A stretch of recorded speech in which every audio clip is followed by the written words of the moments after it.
What's up guys, it's Rubz. Welcome back to another video.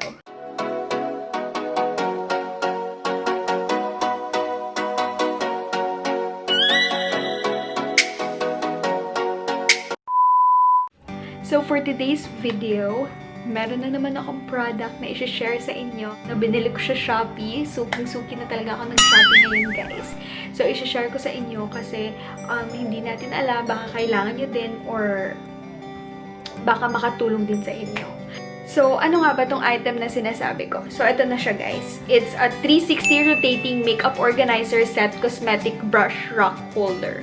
So, parang lalagyan siya ng mga makeup brushes mo, yung mga pang-skincare mo and everything. So, I decided na bumili nito kasi yung nilalagyan ko ng mga makeups ko or nilalagyan ko ng lahat ng mga cosmetics ko is very unorganized. And as I mentioned in my previous vlog, hindi ko gusto na ganun ka-messy. So, nang nakita ko to, it's very helpful because aside na it's not that space consuming kasi pwede mo kasing malagay yung mga bottle mo inside that rotating holder. So hindi na masyadong scatter yung mga gamit mo kasi nandun lang siya sa isang holder. So actually dalawa sana yung bibilhin ko kaso yun nga, check ko muna yung quality para ma-share ko din sa inyo if you must try this.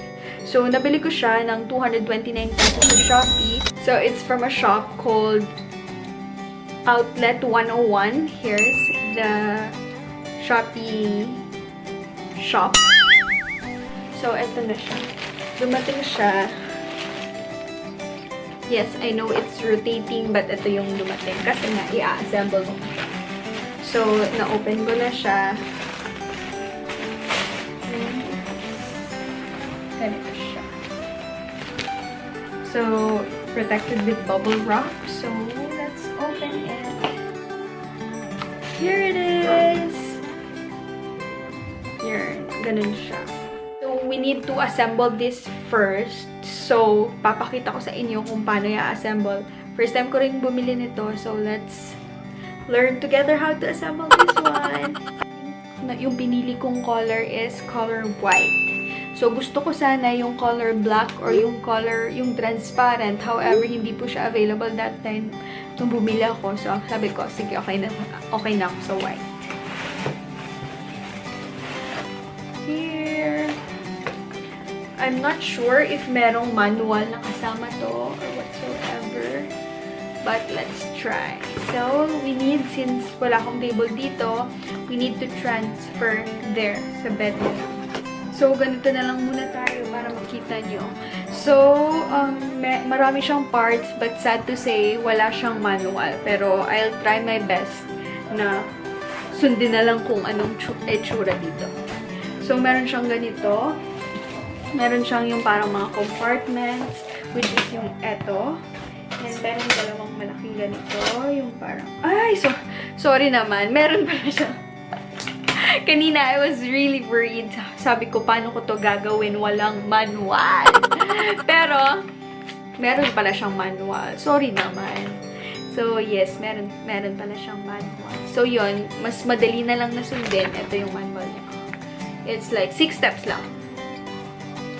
And, syempre, itatry natin yung 6 steps niya. So, meron siyang ganito din. Yung parang nagro-rotate. So, feeling ko yung first step na gagawin natin is dyan, nakatingin dito lang. So, feeling ko yung first step na gagawin natin is lalagay natin to. Okay. So, ito yung position niya. Merong ganito sa center and it should be sa upper part. So, this is the base. Yung parang may 360 na ganito. That is the base plate. Then, ito yung tray. I know. This is the roof pala, roof. Ito siya yung roof. And then, this is the partition. And, meron rubber ring. Meron siyang rubber ring. And then, tray. Ito yung tray. So, first step is insert one of the two partition into the base plate. So, ito yung base plate at ito yung isang partition. So, i-insert daw dito. Okay, wait. So, ganito yung position. Nasa ilalim to. Then, insert mo ito. Insert mo yung partition dito. So, hindi po siya mag-hold. So, you need to make sure hindi po siya nag-hold. However, if lalagay niyo siya sa flat surface or pag eto, gusto ko makita niyo. Yarn. Eto.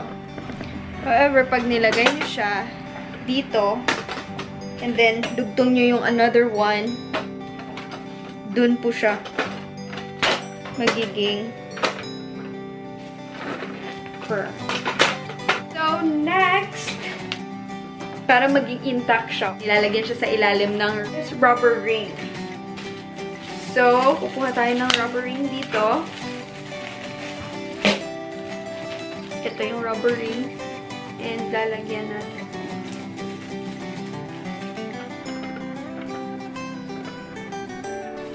So, we need 4 rubber rings for this. So, napakadali lang naman ng rubber ring ilagay, guys. But you just make sure na malagay mo siya ng ayos. Para, in case na nandiyan nga yung mga kagamitan mo, is safe na safe siya. See, yun. Dun siya parang nagsisteady, guys. Pag meron na siyang rubber ring sa ilalim. So, next step na gagawin natin is insert the roof into the partition. So, ito yung roof. So, i-insert natin siya sa partition. So, ganito. So, ito yung partition. I-insert natin sa upper part ng ito yung position. Parang ganito. Okay. So, ganun na siya, guys. And then, yun na. Pwede mo na insert yung mga trays anywhere you like. Meron naman siyang space intended para sa different trays. So, depende na sa inyo, guys, if yung mga product nyo is malalaki or maliliit. So, pwede nyo siya i-adjust. So, yung mga edges, like this one, pwede nyo siyang lagyan ng rubber ring para stable talaga siya. Sana naging naintindihan nyo kung paano to i-assemble. Depende naman sa inyo kung gusto nyo sundin yung ganitong style. Pero, for example, iba-iba yung product nyo. If malalaki yung product nyo or maliliit, pwede nyo siyang i-adjust. Ay, eto pala, guys. Intended pala to para sa ilalim nito. For example, yung lalagay mo dito, supported siya sa ilalim. So, pwede mo siyang lagyan ng makeup brushes mo. Pwede mo rin siyang lagyan ng mga anything, mga lipsticks. No, hindi siguro lipsticks. Yung pangkilay mo, something like tall. Pwede mo siyang ilagay. Actually, pwede lipstick. So, dyan siya, guys. And, yun, depende sa inyo kung paano nyo siya i-organize or paano nyo siya i-divide yung mga partitions niya according sa pangangailangan nyo. So, yun siya, guys. Very, very helpful. So, baka gusto nyo i-try, guys. Just check their store.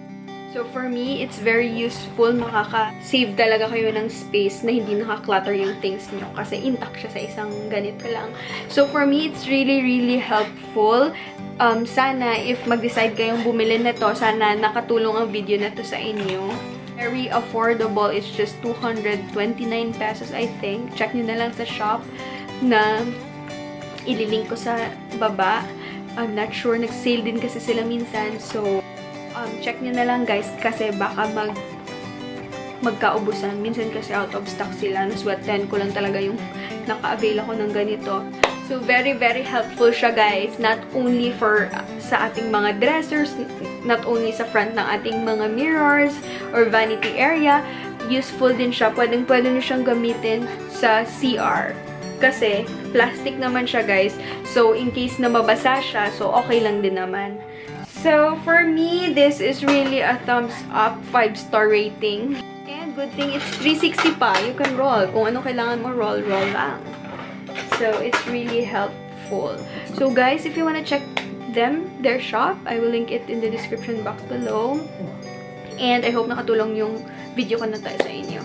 That is it for my vlog today. I hope na nakatulong to sa inyo.